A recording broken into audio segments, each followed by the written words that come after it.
opinions and views expressed in the following program are those of the speakers and the host, and do not necessarily reflect those of Yoakley Scott Corporation and your sports network.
Hello, everybody. Welcome inside a Wednesday episode of Running Point. It is Thanksgiving Eve. Anthony Hartwig alongside my buddy, my right-hand man, Scotty Mincher. Scotty, how are we doing today, buddy? I'm good. I don't know if you could tell, but I got a little nicked up shaving this morning. Oh my gosh, Scotty. Jimmy got me. Who beat you up? Who? Oh, Yeah. Jimmy. Yeah, Jimmy. You and Jimmy go way back. I know. Way back. Yeah. Way back. We love Jimmy, but come on, buddy. You got to learn how to shave a little bit there. Come on. Yeah, I'm a little bit nicked God, up. he's bleeding over here. On top of that, I was tardy today, or maybe I was right on You're time. right on time, Scotty. You're in the nick of time. You're like the movie star that shows up right on the time. You're not getting any extra minutes of his time at all. You're gonna, boom. You're the superstar. You know, we'll find you in your trailer a little bit after. All right. I'm liking that we both got different shades of blue on today. Well, you know, it's a blue day. You know, it's a blue day. I felt like, I didn't get to wear this Royals playoff shirt too much because it came in the mail during the Yankees series. So it's like, thanks. Even though I ordered it at the end of the year, it didn't. Yeah, you don't even get to rep it because it comes in when you're. And then like you pay and it says 3 to 5 day shipping. Nice wish. But I digress. We're not here to rank on the shipping lack thereof of MLB.com shop.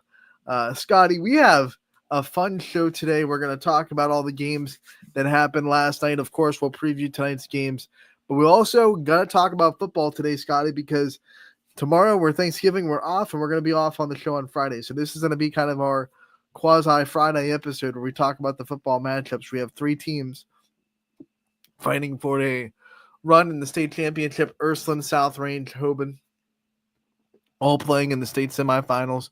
The Ursuline and South Range games will be on ysnlive.com, audio only due to the video rights that are taken by the Spectrum Sports Network. So they will have their video rights with the OHSAA. We will have an audio only broadcast, which will mean it'll be completely free to the fans. So if you're unable to make it, it's kind of a big drive. It's not exactly local anymore. So if you're unable to make it to those games, be sure to tune in to the audio only broadcast on YSN. Scotty, before all of that, we have to set the scene for something that I want to show. Last week, one of the last questions you asked was, what was my biggest memory or most thrilling sports memory as a student at South Range?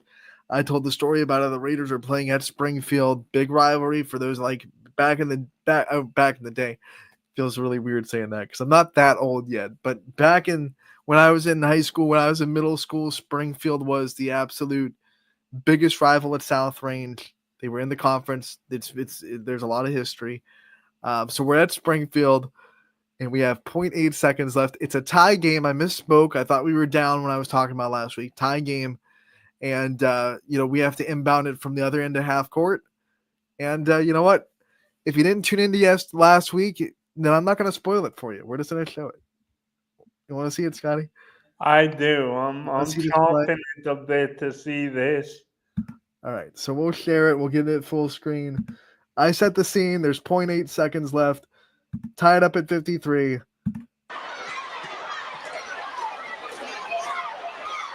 And this is what's about to happen out of the timeout. So here we go.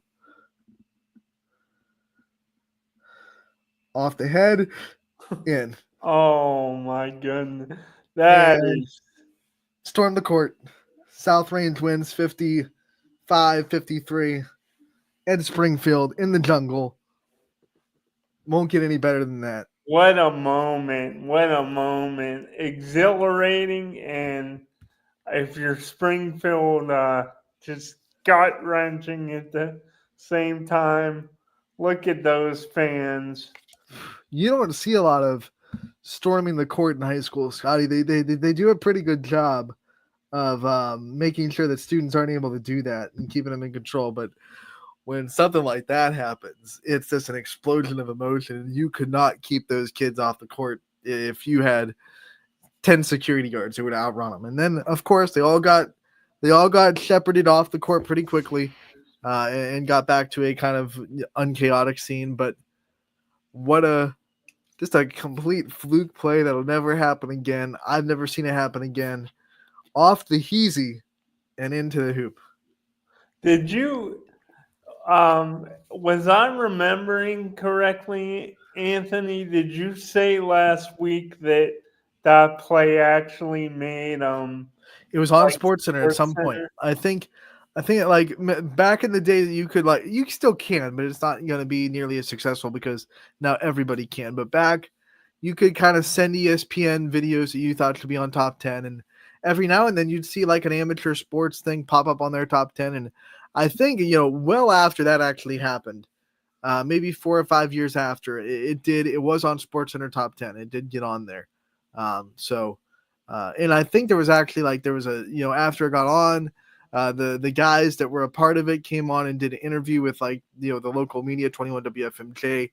AJ Andre was the South Range player that inbounded the pass, so he got to talk about what it felt like from his perspective. But what a great play for South Range, and their basketball season about to start, but their football season, Scotty, still trucking, still going along. We will talk about that, but first we have to switch gears. I'll share a different screen here. We'll get the scoreboard up. We do have to recap last night's action from girls basketball, and we will go into the scoreboard. Scotty, first time you and me have been able to go into the scoreboard for quite a while.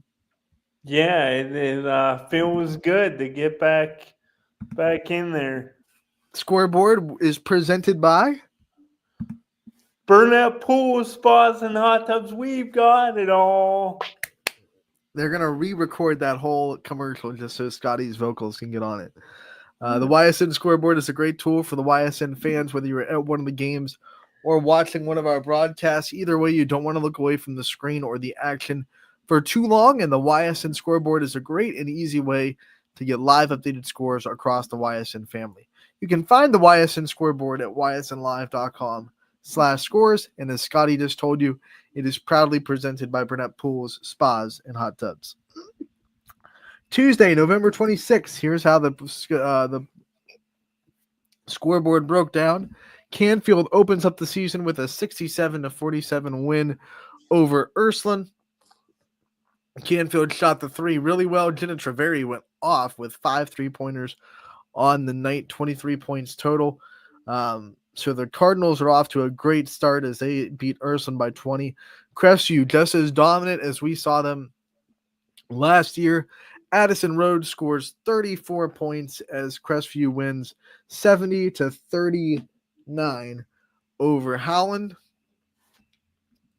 Beaver Local goes into Wellsville, gets their first win of the year, 44-28, the final score. Bella Popwriter, though, a player to note, had the game-high 17 points for Wellsville, not enough to hold off the Beavers.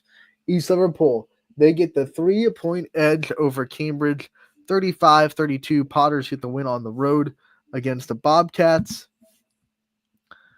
We have Perry going on the road to Riverside and losing by 5, a tough one for the Pirates, 38-33. West Branch gets their excuse me. Their conference slate started with a win over Minerva, 48-38, the final score there. Everything good over there, Scotty? Oh yeah, all good. It's rubbing on something. McDonald, they get the win 54-14 over Valley Christian. Camel gets the win over East Palestine with a 10-point fourth quarter, 25-20, the final score there. Camel outscored the Bulldogs in the fourth 10-4 on their way to that victory. We have 10-6, excuse me. We have Sebring getting the win over St. John Adams, 41-9. Western Reserve opens the season at Bristol. They get the 44-28 win.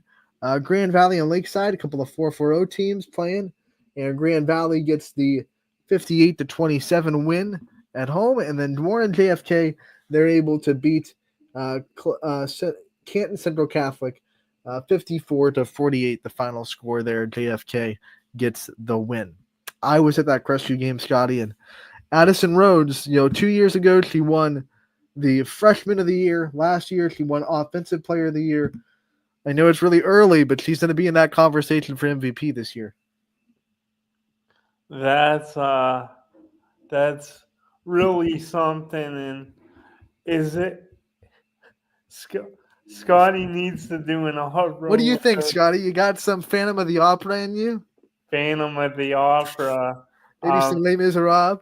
That yeah, I don't know. That might be a bit too ambitious. I got like, some more practicing to do before we could get to Les Miserables. Scotty's like, no, thank you. Yeah, I don't think I could get that high.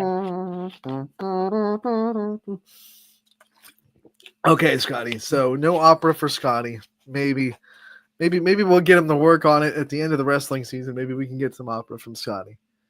Yeah, and it's next week, correct? We'll have next week, Gary December 4th.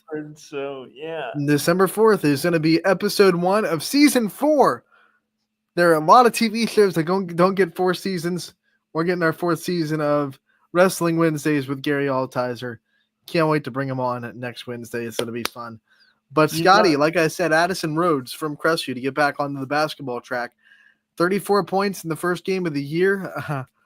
I mean, it's gonna be a hard to contend with that if it continues to go that way. She might be in the conversation. Well, she'll definitely be in the conversation, but she might be an early front runner for MVP talks. You know what I wanted to ask you, Ant? When you see somebody, and it seems like with her, in which you said she's gotten like gradually, every single year you get a little better. Maybe you polish your game a little bit more. Is it one of those things for you when a student athlete, just their games evolved and they seem to be even better, even though maybe they were really great as a freshman or a sophomore? Is it one of those things that you don't fully realize till maybe that their end of their high school run, like the junior or senior year? Or do you think it's one of those things, well, you take it year to year and you can fully appreciate it? Or is it something that you don't really, you kind of miss a little bit of it, like as it's happening? Do you get what I'm asking? Yeah, but I think with Addison Rhodes, and I think everyone that is YSN affiliated and everyone that's watched her since she was a freshman, I think they all can agree as soon as she stepped on the floor, we all knew, like, hey, there's something special going on in Crestview right now, And it's almost like it's not fair because they had the best volleyball player in the area by none in Abby Ems, and Addison Rhodes is just, it's a good start. We'll have to see how the season goes, and there are other players out there that can definitely do a lot of good things. But 34 points to open up the season, it's a pretty good first tip of the hat, I say. Yeah, I think that's a very good way to Oof. start the season. And About Scotty, she can score in so many different ways. Like she has the pull up, fade away jump shot that she hits pretty consistently. She drives because she's got size, so she can drive to the hoop and score on you there. She definitely forces turnovers and gets fast break buckets as well. It's just hard to stop her. I don't know how you would have to defend her with someone that can definitely have that height. If you don't have height defending her, she's just gonna fade away jump shot you all day. Um, it's gonna be a really hard thing for a lot of teams to stop. Now they play Hoban this year, and that'll be fun. Crestview versus Hoban. It's a volleyball matchup that we wanted, but we're gonna get on the basketball court. So it'll be fun to see her go up against that defense for sure. So they have some big tests. Springfield comes into Crestview next Tuesday. That'll be Jamaica Brungard, and that's definitely a team that has a little bit of height with her. So we'll have to see how Springfield does. They were pretty competitive with Crestview last year. That'll be a big test for the Rebels next Tuesday. Um, but the rest of the like scoreboard from last night, Scotty, pretty cut and dry. A lot of teams putting their best foot forward.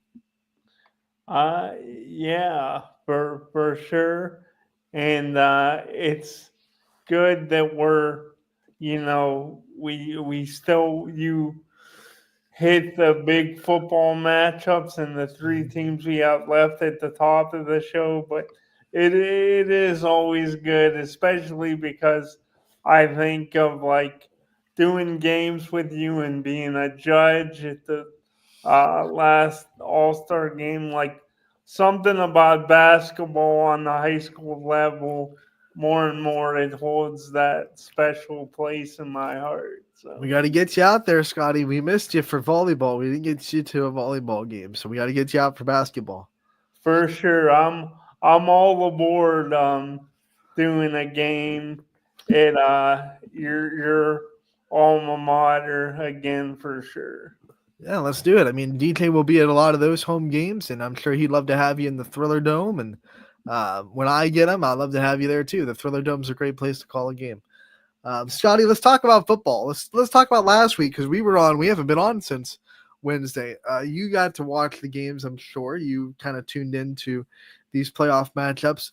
We'll talk about Ursuline and South Range majorly because they're the two that are going to be on YSN this week. Obviously, Hoban got the win over Walsh. Big rivalry win, 21-7. That was a very anticipated game that a lot of people were looking forward to. And then now they're going to go on to play in the state semifinals as well. But since Ursuline and South Range will both be on the network this weekend, two games that went dramatically different ways. Yes. Ursuline ran absolutely away from Gilmore Academy, which I was shocked because I know Gilmore Academy has talent and they have a quarterback that can sling it. I was talking to you about him last week, and now here it is. Like Ursuline just put the foot down and said, "No, we're Ursuline. You're not, and you're gonna have to deal with it." Yeah, winning and Oof, Gilmore didn't even get a field goal. I mean, that is juicing. that And is as someone that watched Gilmore Academy kind of own YSN and other sports in the last couple of years, this is no disrespect to Gilmore out there, all the love in the world, but it felt dang good. It felt really good to see one of our teams just stomp them once, because they're a thorn in a lot of sports to YSN teams in the tournament. So to see Ursuline just stomp them felt a little good. Felt a little good in the YSN heart. And if you remember, Ant, last week I posed the question to you. I asked you, do you think it may be just one of those years for Ursuline where they're a team of destiny? And your reply was, you think so? It very well could be. Now But I'm even more certain that it is, though. I mean, teams are games are supposed to get harder as you go on the playoffs. They're getting easier for Ursuline. yeah, although I've heard a lot of good things about their next opponent. I heard a lot of good things about Gilmore Academy. He, that is that is very very Whoa. true. Um, In all seriousness, you're right. Like, you get to this, everyone's good at the state semifinals, everyone's good at the state championship. They all pose plenty of obstacles. I'm not saying that Ursula's going to run away with it again, but wow, that was something else. That was something Yeah. else. Joe Balog, by the way, had an amazing game for Ursuline. Post game interview with him and Dan Reardon is on our YouTube page from that game, as well as on the story at ysnlive.com. Go check that out. But man, just what a performance from Ursuline. Now they roll into Toledo Central Catholic into the state semifinals. That'll be a fun one. Yes, that is a very good football team over there in Toledo. Holy Toledo. But, it's Ursuline. It's the Ursuline Irish. They're trying to be the holy ones, right? Coming in with the big hammer. So we'll see what Ursuline can do. But if they play the way they did last week, nothing's going to get in their way. That's for sure. And really, and the first time I think I mentioned it maybe on last week's show or the week before, but that first matchup this year when Ursuline went up against Fitch, that was really the eye opener for me. The first one where I said, this Ursuline team could be something Yeah. special because to me, Fitch is really nothing ever to sneeze at. Like they're um pretty formidable. And when Ursuline just totally dominated and beat Dismantled them them. Yep. 35-0, I said, this Ursuline team is just on another level. So um They're playing 3-dimensional chess while everyone else is playing 2-dimensional checkers. let me ask you this. Do you know how much do you know about? Because I've heard some people say, and you would know better than me, so that's why I wanted to ask you about. I've heard some people say that they think Toledo Central Catholic is better than even like Walsh Jesuit.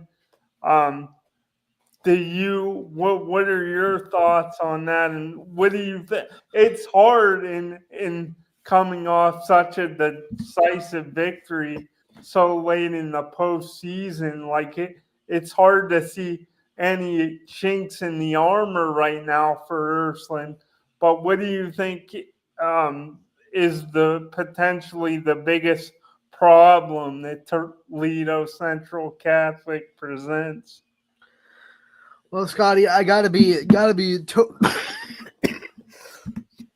totally real. Last week, I had plenty of time to do research on the opponents. Didn't do research on Poland for South Range, but had plenty of time to dive into Gilmore Academy and try to educatedly talk about them in this show. But last week, I didn't have basketball games every night either, so I did not was not able to do a bunch of research on Toledo Catholic, Central Catholic.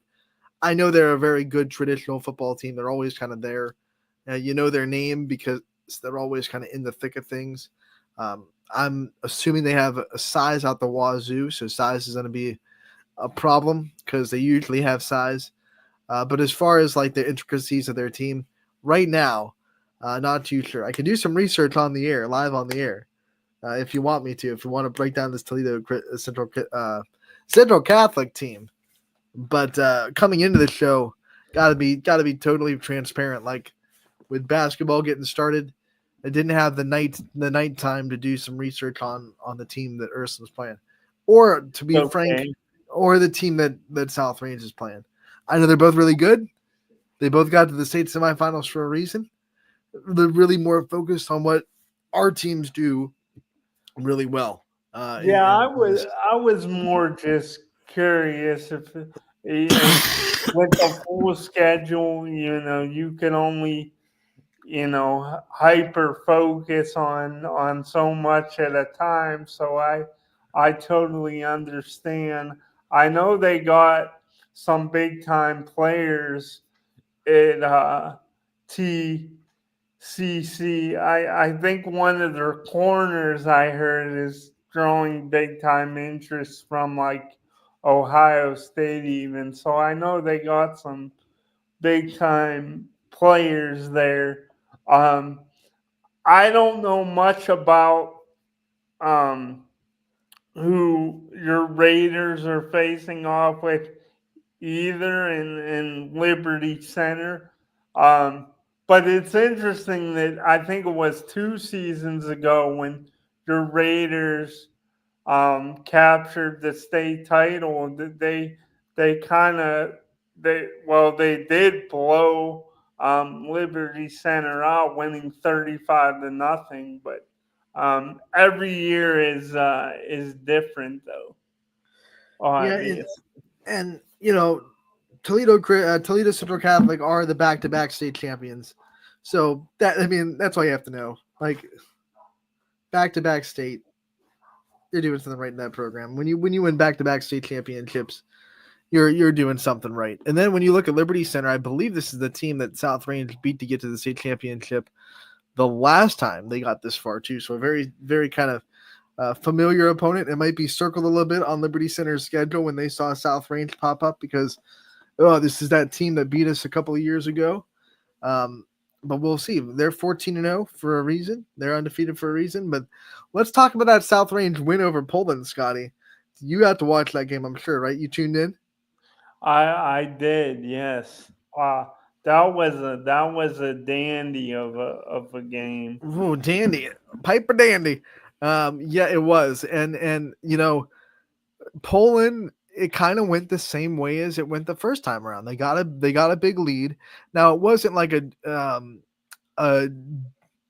brutal mistake like blocked punts were in the first matchup, but they got a lead and then clean football or unclean football, I should say, kind of became their bugaboo in the second half. They were up 16-7, and with Poland's offense, if they play clean football, 16-7 lead, that should have been enough to get the win. And any other score would have been enough to get the win. Any field goal in the second half would have been enough to get the win. But you'll watch those drives, Scotty, for Poland on their side.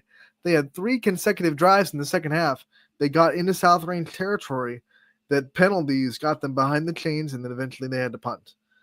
That's not clean football, right? They missed a field goal, and then they had a punt on the last drive that went 10 yards and set up South Range at like the 30-yard line. So those little miscues, although they're little in the grand scheme of things, they're not the big like flashy ones like a blocked punt for a touchdown. But those little miscues start to really add up in the playoffs against really good teams. They open the door for South Range, and the Raiders kicked it down with that final drive for a touchdown. And you just it's one of those things. When you're talking about Poland, trying to knock off South Range, and they had their opportunities And they did. first game too. But it's if you want to slay a giant, like you just can't make those mistakes like Look, that. like another metaphor, when you have a shot at the champs, at the king, right? You don't miss.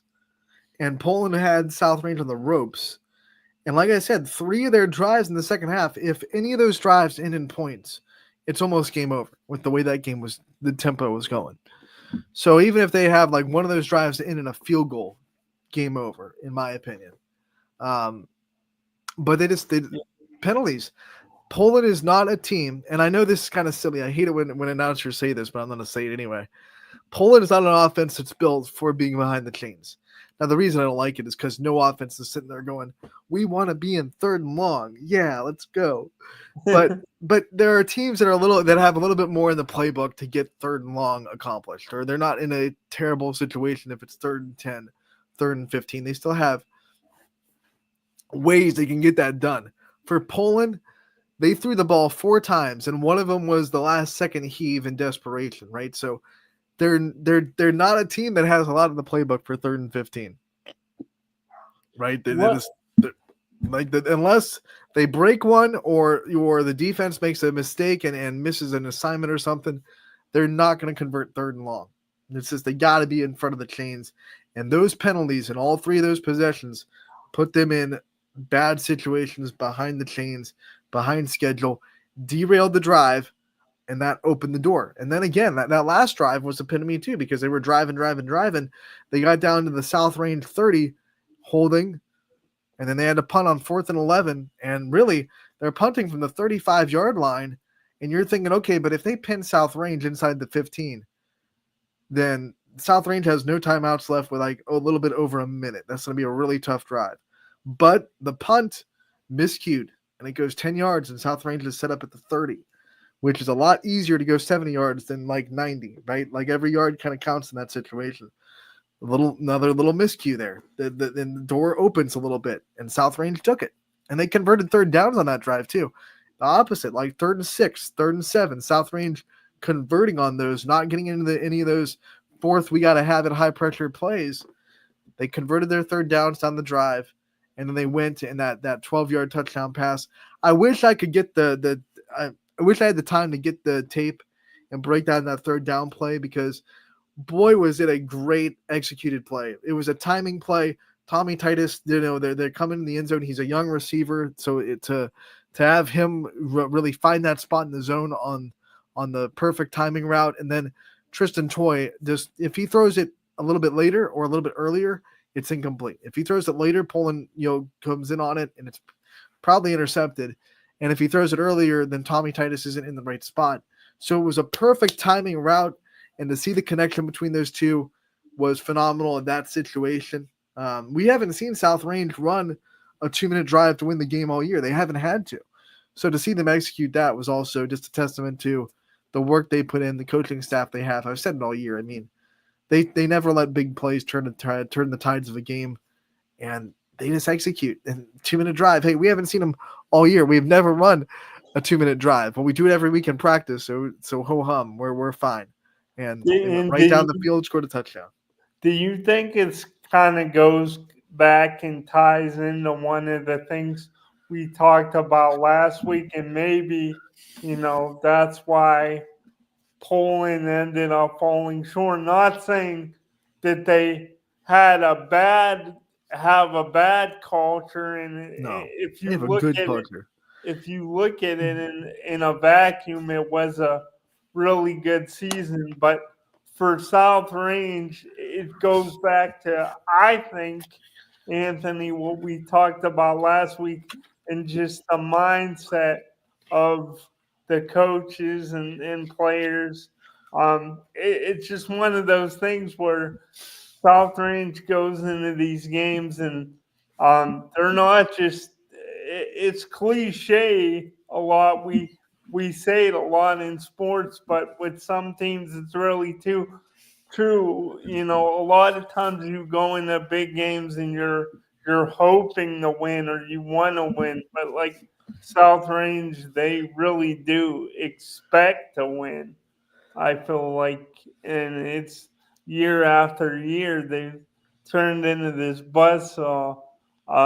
With that being said, again, you look at it, and without diving deep into it, you could say that it was a great season for Poland, for the Bulldogs, and they came up just short against South Range again.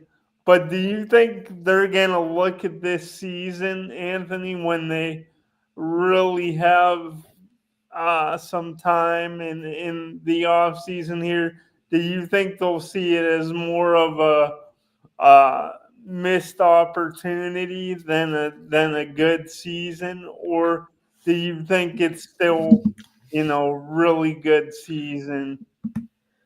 It's you're balancing those emotions, because you're right there. You had chances to win the game. That hurts. That's going to always hurt. That's going to cut deep in these kids. And the seniors are, for Poland, it's going to be a cut that they can't really nurse, right? They can't come back next year and try to make up for it. The young kids, which Poland has a lot of really good young talent, including the Ysn freshman of the year. So for the kids returning, they're going to be like, hey man, we can get this next year. We're right there.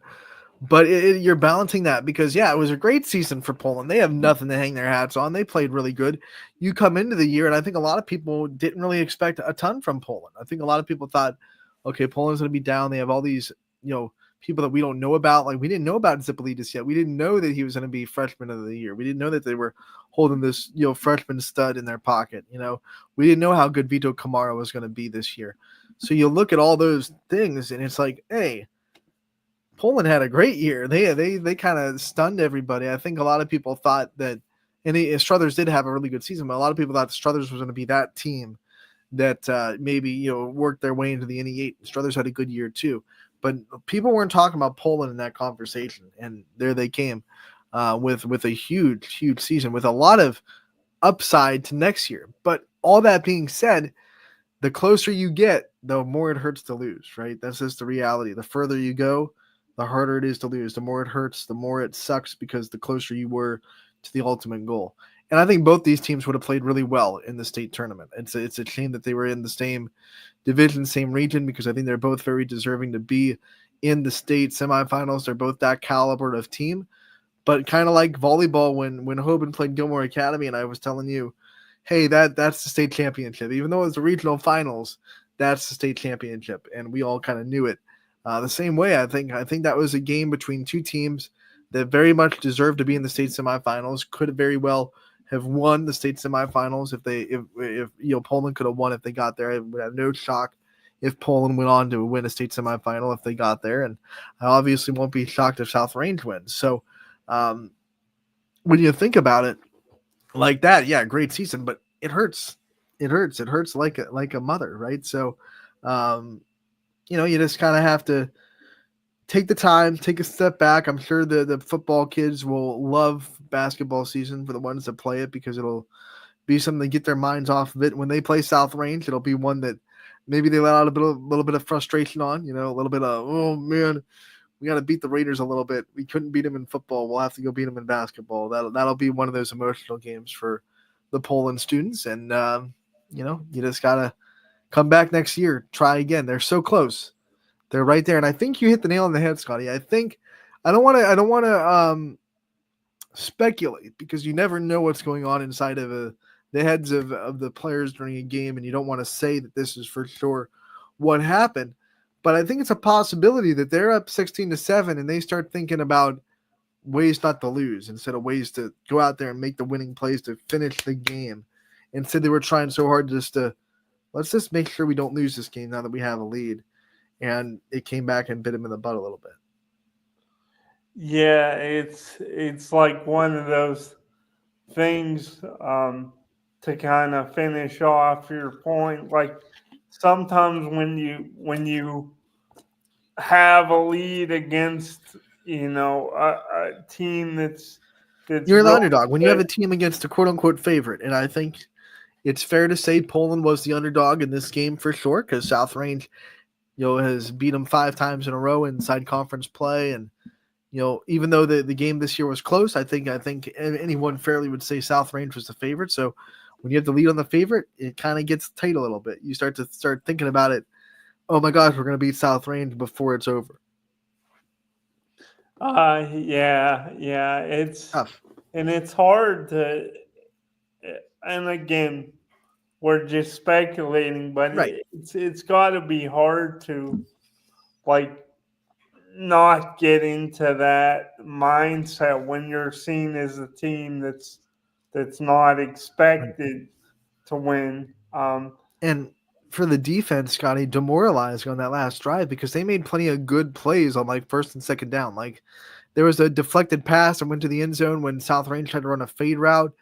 And I thought it was almost intercepted. I thought it was going to be picked when it got released. I said, "Uh-oh, Poland read that well," and it was broken up and not intercepted. So they were making good plays, but then South Range would just find a way to convert, a way to convert, a way to convert. That's just demoralizing when you're out there playing hard, making good plays, but you got to make 3 good plays in a row against that South Range team. They're not going to give you a bad play themselves. So that was really tough. And once again, like my hat goes out to South Range executing that drive to perfection in a situation they hadn't been in this year. They weren't down in the fourth quarter, I don't think at all this year. So to execute a 2-minute drive where the season is literally on the line and you need a touchdown, you didn't need the field goal, you need a touchdown to win the game. That was just marvelous. Tristan Toy, man, he's a stud. To run that offense It, so smooth, and running I the ball, was and then he proved he can pass it. Like he threw it around the yard in that last drive. It's funny you read my mind, Anthony, because I don't know. You might have said this in a previous show, but like to me, that's one of the best That's one of the best names for, I don't know, I just like the ring of it, like TT, Tristan, and Toy.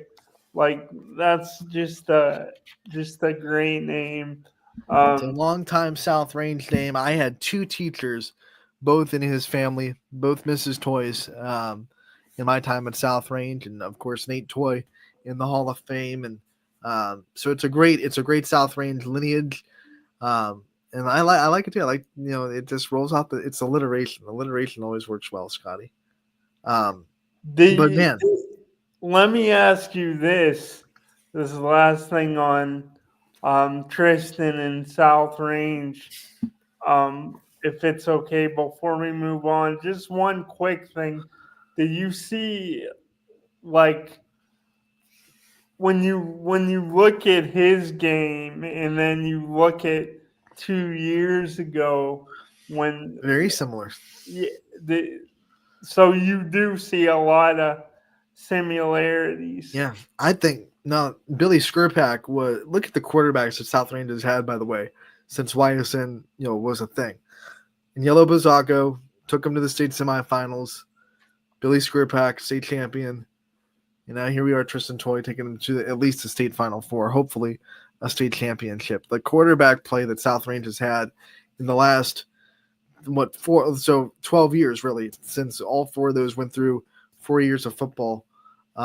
Remarkable. And then not the end of the line when you talk about great South Range quarterbacks, but just talking about since YSN started covering them, man, they've had some good ones, man, that have taken them a really, really long way. And we hope that Tristan will continue that lineage. South Range versus Liberty Center and Ursuline versus Toledo Central Catholic, which are the back-to-back state champions. So Ursuline trying to knock them off. Both those broadcasts will be on ysnlive.com, audio only, for free on Friday, 7 o'clock kickoff for both of those games. Scotty, let's talk about what's going to be going on tonight in basketball. We'll go back to the scoreboard on ysnlive.com, brought to you by Burnett Pools, Spas, and Hot Tubs. And we will scroll down and find tonight's date, which is the 27th, Thanksgiving Eve. It is the tip-off of boys basketball on the network and plenty of girls games as well. Here are the boys basketball teams all opening their season tonight. Howland travels to Lakeview. Conneaut playing at Maplewood. Edgewood goes to Pie Valley. We have Lakeside hosting East Lake North. We have Brookfield going to Badger. Garfield going to Ravenna. Hubbard hosts LeBray. Jackson Milton will be hosting going to Matthews. We have Cardinal going to Grand Valley, and then Wyndham will be hosting St. Thomas Aquinas. On the girls' side, Canfield back in action. 3 o'clock start time at is it Rocket Mortgage Fieldhouse for the Cavs now? They're always changing their name. Yeah. They're playing in Cleveland against Revere at 3 o'clock in the Rocket Mortgage Fieldhouse for the Canfield girls. Second game in 2 days for them. Edgewood and Pymatuning Valley will have the doubleheader with their boys and girls, so they'll both be playing tonight. Hubbard girls looks to go 3-0 as they play old NE8 rival Jefferson on the road tonight. Salem should be finishing up against Alliance. They started at noon today against the Aviators in their EBC opener. South Range going to Columbiana, trying to knock off the Clippers, who are 2-0. Both teams undefeated very early in the season. South Range with a win over United on Monday night, so we'll see who comes out with their first loss of the year tonight. Lisbon and Malvern going to be playing each other at Malvern tonight on the girls' side. Brookfield and Badger, that's going to be a boys-girls doubleheader. So the girls will start at 5:30. The boys will play after. Champion girls going to Geneva tonight. Jackson Milton will be going to Matthews. Middle Ridge goes to Struthers in the Fieldhouse. Mooney will be at Cheney. Cheney with the big win to open their season over Poland. They're trying to keep that momentum going in their first conference game against Mooney. And then Louisville opening their year as they host Maslin Perry. I should say their home stretch with Louisville. Here are the games that will be on the network tonight. When you look at the spreadsheet, girls basketball, Ty Bartell will be on the call in Cleveland in about an hour as Canfield takes on Revere. Joe Eusebio and Kaylee Luckland making her YSN debut as a color commentator will be at Columbiana for their matchup with South Range. Middle Ridge will be at Struthers. I will be at the Fieldhouse for that one. We have Rob Johnson covering Maslin Perry and Louisville. Chad Paul will have you covered for both the girls and the boys game between East Edgewood and Pymatuning Valley. Boys basketball will have Dakota Kotzel at Grand Valley for their matchup with Cardinal. Ty Bartell will be coming from Cleveland and get to Lakeview, but for the 7 o'clock start between Lakeview and Howland, so he's pulling a very busy day. So thoughts to Ty out there doing the Omens work. Hubbard will be taken care of by Zach Svensson and Johnny Reyes as they host LeBray. And then Chad Paul, once again, will have that coverage between the boys and girls doubleheader at Pymatuning Valley. So those are your games on the network tonight. Make sure to tune in, ysnlive.com/live. The games are completely free for your consumption. Scotty, we have about 10 minutes, and we will end the show by asking, man, what else is on your mind? We'll get dangerous. We'll get a little dangerous for the last segment. What's on your mind today? Anything else that you thought you wanted to talk about before Thanksgiving comes upon us before we end this show? And you probably don't know Wait, this. I want to bring something up real quick. I'm sorry. I almost forgot about this. I have a bone to pick a little bit with your team, Cleveland Guardians. Well, not the Cleveland, but with the MLB for voting Vaught as manager of the year instead of Quintero, who took the Royals from 50 wins all the way to the playoffs in 1 year.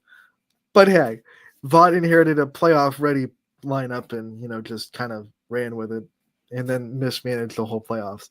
But he wins manager of the year. Okay, go ahead, whatever. That's bull in my opinion. I'm biased, but I think Royals manager Quintero deserved to be manager of the year, and I just want to say that on the air. I don't necessarily, to be honest with you, Anthony, I don't necessarily disagree with that. I mean, I know not like everybody was picking the Guardians before the season, but they were still more people were picking them over the Royals. Well, that's for sure. I think it's just one of those things. And again, this is not diminishing because I still think it means something, but I just one of those things. Like if you have any ounce of success in Cleveland, like people take it as like, wow, he did that in Cleveland. Like No, um, no, they we're not pulling this. The Guardians are not the crap franchise the Browns are. All right, it's not like this team that has it. No, it's not. No, well we're not they have pulling the this pity longest party for Cleveland. They have the longest World I Series don't care. drought. They're getting in the playoffs almost every year since what 2015, 16. So Yeah. that's like 8 years of consistently being a playoff team. No one's hurting in Cleveland right now for baseball. All right, okay, they haven't won a World Series. If that's your standard of franchises that are hurting, we've won 2 since 1985. So call me when and then we don't go to the playoffs between World Series either. Like we're like, hey, we'll go to the playoffs for 2 years and then we'll go on a 10-year drought. How about that? Like I have no idea if we'll even make the playoffs next year. I have no idea. With our luck, we won't. Yeah, but you did when you got there. You kicked the door in. We have yet to do that. That's the only thing And you I'll still say. didn't do it. Like if Vote went and won a World Series, then I would be like, okay, then that argument would be valid. Okay, we haven't won a World Series in Cleveland. He did it in Cleveland. Let's go. Good, congratulations. He didn't win the World Series. He won one game in the ALCS. It is very. You make very good points. It's just You because and it's his me. first year. Like people got enamored because it's a first year success. He went to the ALCS. Yeah. Um. Okay, fine, whatever. And they won the division. I get it. They ran away with the division. Congrats, whatever. We improved our record by 30 wins, and went to the playoffs after losing 100 games a year ago. I think that deserves a little bit more, but whatevs. Uh, Whatevs. Scotty can I have it mean, since he won't have a World Series. He can have the manager of the year. That's cool. Whatever. yeah, Bobby Witt got more votes than Jose Ramirez for MVP. So deuces. I don't. Yeah, I mean, that's what I'm saying, Ant. Proving my point because you could still rock that World Series champion Royals hat. I don't have one for the Indians slash Guardians, but anyway, before we get Yeah, I stole your thunder. What's on your too mind? off the rails. Um, I'm glad you asked me what's on my mind, and we have a few minutes because this is something I want to tackle. We finished the end of last week's show and started today's show talking about that miraculous South Range victory in basketball against a hated rival Springfield when you were in high school, and it kind of all connects to what I want to talk about right now, and that is I wanted to get your thoughts because there was a lot of going back and forth between Browns and Steelers fans this past week. Steelers fans saying, oh, look at you guys, haha, you're still in last. And, some Browns fans saying, just give us this win. It's a rivalry game. Like, take the L. We realize we're still in the basement, but, accept the L. So, a lot of bickering back and forth between Browns and Steelers fans this week. And tying to where I want to get to, Anthony, I want to know, would you rather have a winning record? And when I say a winning record, it doesn't even necessarily mean you still win even a conference title. You just have that winning record. Um, as just something to hang your hat on. Would you rather do that, or you have a losing record in a really rough season but you beat your rival? Or would you rather have that winning record but you do not beat your rival team? Is this a are you trying to trick question me? Because I think anyone that says they want a losing record as long as they beat their rival is silly. I'll take the winning record getting into the playoffs. Thank you very much. but uh, but I'm saying, like, Like, not look, with. I get it. There are people like I'm a Georgia Tech fan. We're not as good as Georgia in football. We won't be for a long time. That program is shoulders above us. They're nationally ranked all the time. We're a little brother. We're 7-4 right now. I would trade 3 of those wins for beating Georgia this week. Like I get it. I get it. I'm right there. Like I get the feeling. But if you ask me, hey, but if we took Georgia Tech and we made them 10-1 and that one loss was to Georgia, but they get in the playoffs, I take it. Yeah, I take it. Let's go. Let's get me in the playoffs. Like yeah, Yeah, I you just want a but shot. But if we're gonna be not elite, I but guess yeah, I'm back to the saying, core like, of your record. If the pick was, do you want to be like 9-8, winning record, but like not really doing anything, not win like, or like let's say 6-10, but you beat your rival, then I'll take the rival. I'll take the rival. But if good, the choice good. is between like right where the Steelers are, like hey, winning the conference and beating the Browns, sorry, Scotty, I'm on the Steelers side of that argument. Like, hey, guess what? We're still gonna win the conference. You can Well, enjoy it all you want, but like it doesn't mean anything. That's why well, like you don't I know laugh about. at Bills fans because it's like the Bills beat us in the regular season, and it's like every year they do this, they celebrate, and it's like see you in the playoffs. Yeah. See you in the Well, you don't playoffs, know. and then they play the Chiefs in the playoffs, it's a different story. They can't beat them. Yeah, it's So it's it's like, hey, you true. celebrate your regular season win, Bills fans. Have fun with that. Congratulations, Josh. You made a great play. We'll see you in January when it matters the most. But They've won 4 regular seasons games in a row against Kansas City. How's that worked out for them? partly in my defense and partly to play devil's advocate, though, the Browns have won a playoff game more recently than the Steelers have. And the Who last cares? time It's all about right now. I understand that, but the last time they I say that when I bring up the Bills' history against Kansas matched City. up in the playoffs, the Browns won. Um, I'm just, and I get it. Like, it's still, the Browns have been a really crappy team. Like they Hey, still you guys stay. had a great win. You guys should be able to enjoy it. And Yeah, that's the only point I was making. Like, let but me have the win. it's Like, a I get rivalry, it. so Steeler fans are going to be like, "Well, it doesn't really mean that much because you guys still suck, and we're still going to win the conference." Yeah. But at the end of the day, you're like, "Hey, you know what? My rebuttal, if I was a Browns fan to Steelers fans, was you can't make fun of us without now making fun of yourself because you lost to us, right? So every time you tear us down, you're tearing yourself down just a little bit because you lost to us. So anything you say bad about us, that's the team you Yeah. lost to. Remember that. Well, if you Remember ask, that." if you ask George Pickens, though, he thinks they didn't lose to the Browns; they lost to the snow. The Browns played in the snow too, buddy. Yeah. I don't know what to tell you. It's not like the snow stopped when the Browns had the ball.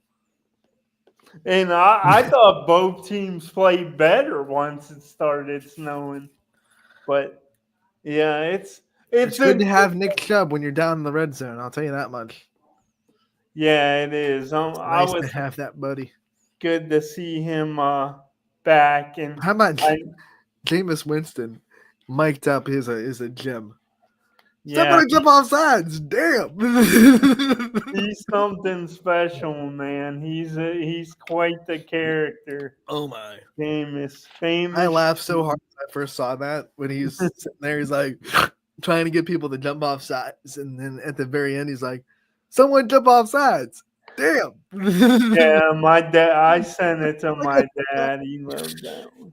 Oh, that's I great. I'm sure you saw his from a couple years ago when he was with Tampa. You saw the Eaton W's video, right, Aunt? Yeah, yeah. Yeah, I And thought that what was what did he fun. say pregame in that Steelers game? He had a really good like pregame interview, but I forget what he said. Yeah, he said, uh, oh, that's what he said. He said, the horse is prepared for battle, but victory comes from the Lord. I'm like, I love it. Go, All right. Jim. Oh man, that guy. At least he's still having fun. But I think he's bringing some positivity to that locker room and that organization because Hey, he's it was a giant dark cloud. And you're not going to finish with a great record because you just don't have a good roster right now. But the dark cloud might be finding a little bit of silver lining because that guy's in the locker room.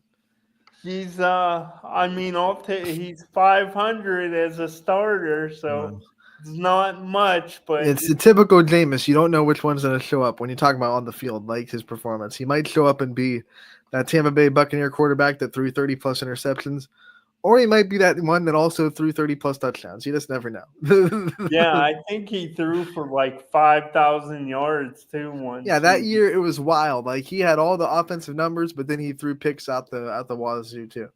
Yeah. But as always, thank you, Anthony. This is always a blast. So I What a can't show, thank you Scotty. enough. You know it's good when we talk so much that we forget to go to a commercial break. Yeah. But that being said, I want to take some time before we get out of here because we do have a little bit of time. We're not getting to the wire at 2:00. I want to thank our sponsors, especially the ones you see right above our head. Greenwood Chevrolet in Austintown. They've been our sponsor for Running Point since day one, and we would not be able to do this show every day without their support. So if you're in the need for a new or used vehicle, make sure to check out Greenwood Chevrolet in Austintown. And they'll go the extra mile for you. We try to do the same here on this show every day. Scotty, Running Point's going to be taking a break tomorrow, obviously, for Thanksgiving. It's a holiday and Black Friday, so we will be back on Running Point after the Thanksgiving weekend on Monday. Scotty, we'll see you back here on Wednesday, and Gary Altizer, who's in the comments section, we'll see him on Wednesday as well. Episode 1, Season 4 of Wrestling Wednesday with Gary Altizer coming up next week. We can't wait for that, and we will see you all. Win Dixie, baby. He's gonna do it wanna on you, see Scotty. that Win Dixie. He's gonna demonstrate on Scotty in the season finale. And then we'll just get flooded with comments. Oh, I can't believe you're doing that to Scotty. To the handicap guy. All right, everybody. We will see you. Have a happy Thanksgiving. Please eat a lot of food. Stay safe, of course, and have fun. We will see you after the Thanksgiving weekend. Be back here on Monday.